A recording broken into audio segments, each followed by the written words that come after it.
ఇన్ని 7 లక్షల కోట్ల పైబడి అప్పుడు కూడా 21,000 కోట్ల రూపాయలు మేము వడ్డీ లేని రుణాలు ఇచ్చాము.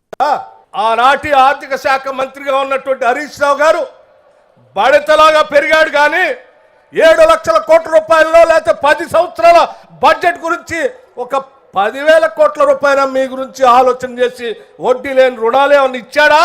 ఏమైంది ఆ రోజు?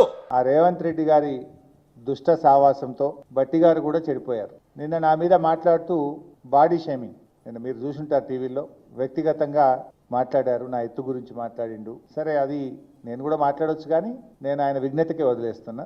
ఎందుకంటే నాకు ఈ ఎత్తుల గురించి, పొట్టోళ్ళు పొడుగోళ్ళు, బాడీ షేమింగ్, దీంతో ఉపయోగం లేదు. నాకు ప్రజలు ముఖ్యం, రాష్ట్రం ముఖ్యం, ప్రజల పక్షాన మాట్లాడడం నాకు ముఖ్యం. వ్యక్తిగతంగా మాట్లాడడం అంటే అంతకంటే గట్టిగా మాట్లాడగలుగుతాను, అంతకంటే దిగజారుడు రాజకీయాలు కూడా చేయగలుగుతాం, కానీ మాకు విలువలతో మాట్లాడడం